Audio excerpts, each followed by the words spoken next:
Hi, I'm Anya from Yoga Embodied, and I wanted to talk about yoga props. And really, now that we are practicing our yoga from home during lockdown, and also just if you like practicing from home, I wanted to share some of my favorite props. Having said that, you don't have to have props, your body can adjust and modify, and that's absolutely fine as well. But I'll just give a rundown of some of the props. Maybe the most, the first investment you'll make is your yoga mat. And they come in all, not so many different shapes, but length, width, different colors. There's so many different kinds of yoga mats you can get out there.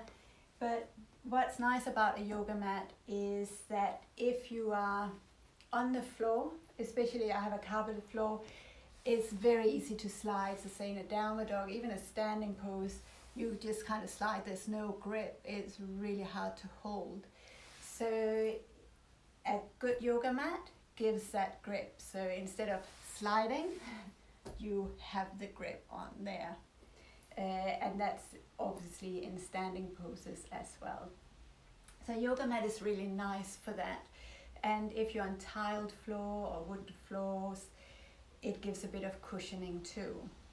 Now, the one thing I will say with mats are that usually when you get your first mat, it's going to be quite slippery. It might smell a little bit.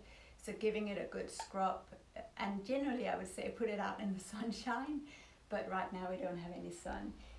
But having it, washing it is sometimes quite nice, just as a way to get that support. This mat is a live foam mat, which I really like, and it has like alignment cues. So it has a line in the middle, it has lines across. So say in a downward dog, you know where your hands are, that not one hand is further forward than the other. It's quite an investment. If you practice yoga with me in Streatham, those mats were Ecotech, and there are two different kinds. And I put a link on yogaembodied.com. On my blog, I put a link to basically what I'm talking about here. So I put a link to those mats as well, and I think they've been upgraded as well. But you can get mats most places, and you might know an independent retailer, independent provider of yoga mats, and then just support local independence. So anyway, that's a yoga mat. The other thing is, people sometimes been to class Pilates mats, and I also had another student, a private student, who bought a mat which was specifically for pregnancy, and it didn't roll out flat, and like the Pilates mats or those foam mats, it moved around on the floor. It didn't have a good grip, so having a sticky mat is definitely better. Pilates mat's great if you're just lying on the floor, but kind of for moving around, they're really not very useful. So that's probably the first investment. Something you probably already have is a blanket or maybe some towels, and have that when you come to your online yoga class, because they're so versatile. Obviously great to cover yourself in Shavasana, relaxation, but you can fold them up and you can sit on them. So instead of a block or cushion, you can sit on them. So you just raise your seat a little bit so you have more space to actually sit up nice and tall.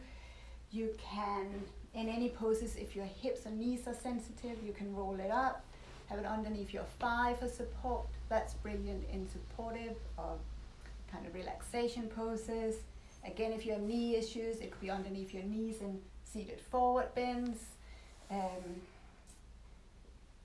I use it a lot in pregnancy. If you've been to pregnancy yoga with me, when we were in person, we would usually have a blanket underneath the knees, again just for support. You can roll it up a bit like a bolster. So say in pigeon pose, where we want the pelvis to be level, that's a nice support as well. So blankets are really, really useful as a support, as a block, as a relaxation tool. in relaxation, if you want some support underneath your knees, then that's perfect as well, or just under your head. Kind of sturdy, so again, really being aware of what kind of blanket you have, but sturdy ones can be nice in a shoulder stand underneath the shoulders. Your neck and head should be on, or the head should be on the floor, the neck would be obviously off the floor. So blankets are I think really, really nice to have, even just like in seated meditation, just raising the seat just a little bit is, for most of us, such a nice adjustment. Next one, hopefully you can find something like that. When we do relaxation yoga, you know, you could roll up a couple of blankets or towels and basically make them into like a bolster. So that's probably something you have at home. The other thing I like to use, and I really think, you know, I always say take a belt. We might not use it, but it is such a good thing to use. The belt is almost like an extension of your arms. So in a forward bend, if you can't quite reach your foot, or you tend to round your back, sit to the sacrum, then you can use a belt. And maybe you actually choose to sit on your blanket. And then you can take your belt across the ball of your foot, and suddenly you can sit up nice and tall. You have that openness in your front body, and you can get the forward bend from the pelvis, which is where we want it, rather than the lower back.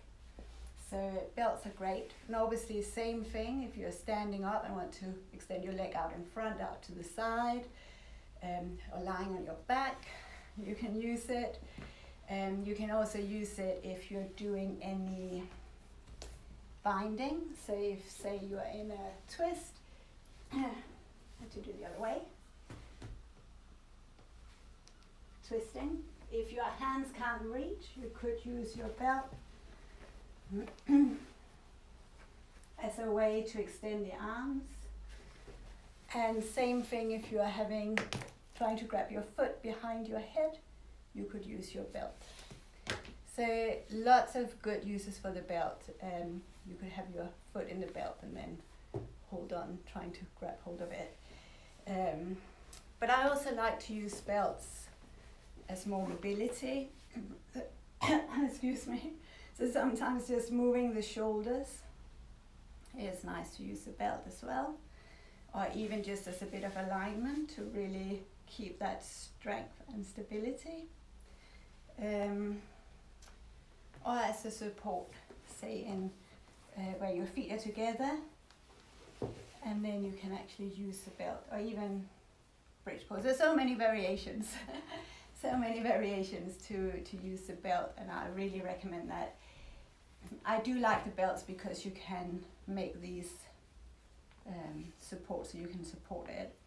But if not, if you don't have a belt, then go ahead and for your next online class, have your scarf, have a tie, have something else that you can use to substitute the belt. But again, as we are probably looking at doing lots of at-home yoga, it might be a good investment. They're not that expensive. And again, you can probably get some quite cheap ones as well. So that was the other thing. Another one I like to use, a bit like the belt, to just give more space in the body, are blocks. And there are many different variations and also different sizes. So I really love the bigger sizes that I bought for the Stratum studio, which are still in Stratum. But most of them are brick blocks like this. And I just recently got these ones, which are cork, which I really like because they're a bit more sturdy than the foam ones. And then you can get those flat ones as well. So the flat one's a bit like the blanket that we sit on. We can use it for that. We can use it for supported back bend, lying flat down.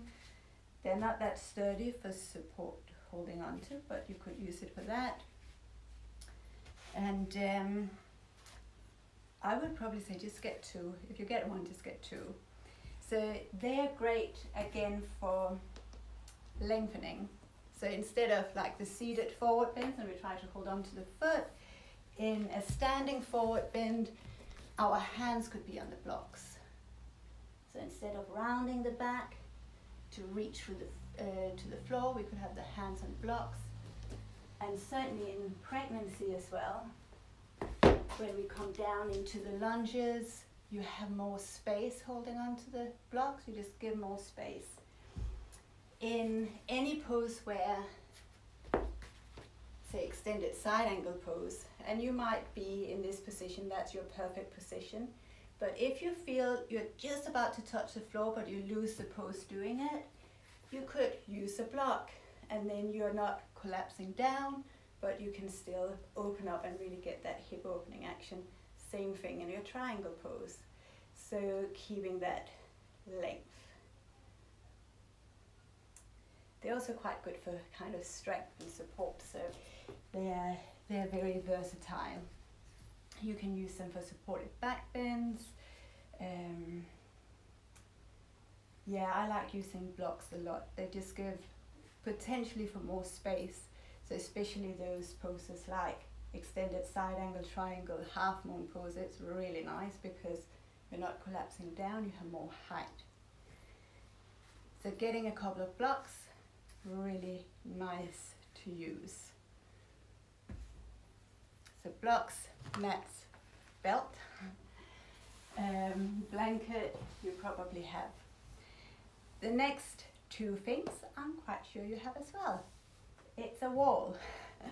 So the wall is actually really nice to use for feedback. So just because I'm sitting down, I'll use it as a sitting down. So say in a twist, you know, that's a nice twist. But if we use a wall, we might have potentially more support and we can really get that openness. Same thing we can do like a downward dog against the wall, having the hands on the wall like this, or even warrior one poses using the wall as a support. And who doesn't love legs up the wall? So legs up the wall, we can take that into so many different variations of hip opening, squats, wide poses of the legs. So we can really do quite a lot with the wall as well. So having a wall space is nice, and you can play quite a bit around with that. So even if you're feeling really tired or it's difficult for you to sit up, if you're fatigued, obviously we want the muscles to support our body and our breath, but there might be times in our life where actually having the wall behind us just gives us that extra lift. One of the poses we've done recently against the wall is really to get that quad stretch as well. This might be where you want your cushion or your blanket, so having say, the lower leg against the wall and coming into the lunge, or move that into say pigeon pose. But the nice thing with the wall is that you can, you know, if you are dropping and collapsing, and you can get that awareness of the potential of the movement of the pelvis as well. So walls are really useful. And a bit similar to the walls, you probably have a chair. And chairs are like, well, a bit like massive blocks. So just like a block, you could use your chair, say in a forward bend. This is like a child's pose. But it could also be like a wide-legged forward bend, but it might be difficult to move down to the floor. It could be a standing forward bend. It could be your half moon pose again.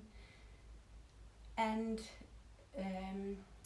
either a chair or a gym ball can also be really useful for all our seated positions, or standing positions rather, both of them. So say if you need extra support, you could do your warrior poses on the birth ball or the chair. You could extended side angle, or certainly you can always do the arm variation. Say if you can't stand up for long, or you can't stand in, say, tree pose, you could do a hip opener here, even like a pigeon variation or tree variation, or maybe you just do, say, the arm variation of Garudasana. So I think, you know, the chair is actually really nice, and it doesn't need to be a fancy chair, but having a chair can be really useful.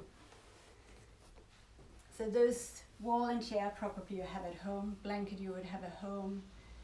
Maybe you choose to invest in a mat, a belt, and if you buy one block, I would say get two.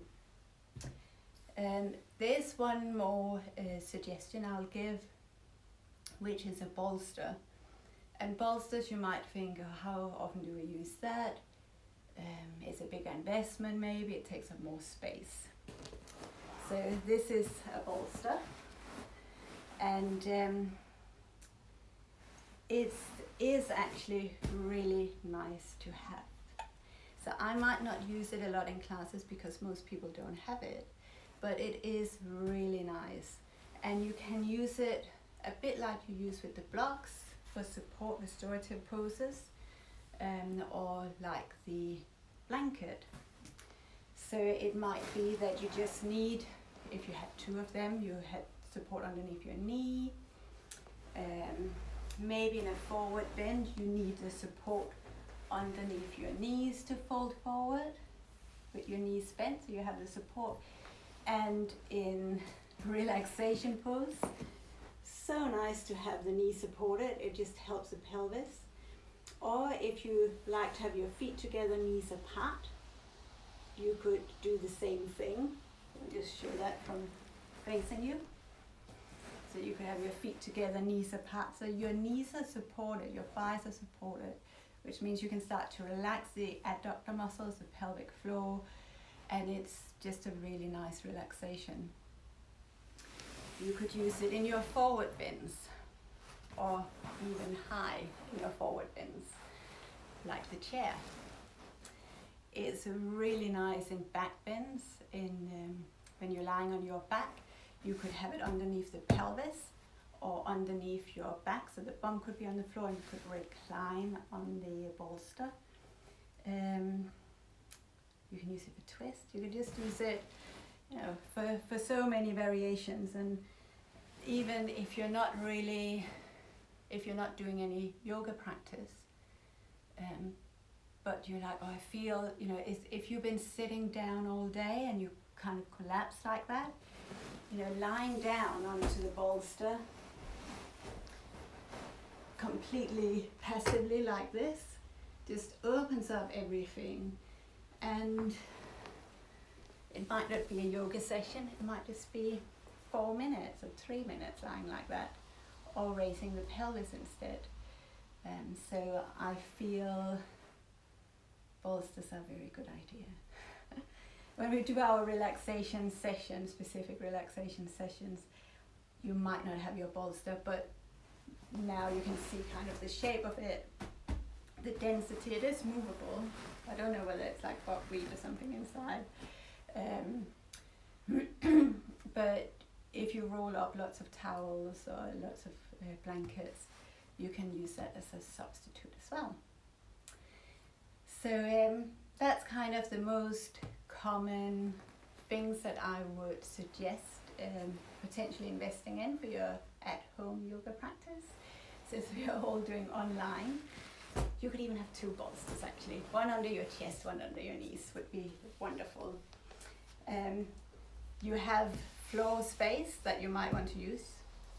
You have walls, you probably have a chair you could use. So those things you would have. You have blankets.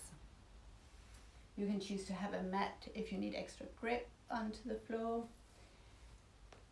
Belts, I think it is nice to actually have a belt with one of those middle bits so you can adjust and you can make these little circles for support. But you could substitute with a scarf, especially when we're just kind of doing mobility or reaching for our feet. And I actually really like the cork ones because they're just nice and supportive and quite sturdy for the blocks. I think that's it. So anyway, I wrote about it over on the yogaembodied.com blog, and so that's some of my suggestions are there. I will make another blog and another video which will talk about some of the things that might not be normal in yoga, but things that I just like to use and play around with, not necessarily in yoga practice, but just things that I use, like tennis balls, deflated Pilates balls, things like that. So we'll play around with that later. So yeah, head over to yogaembodied.com for the blog post, and if you are interested in doing some online yoga, then yogaembodiedonline.com. Thank you for watching.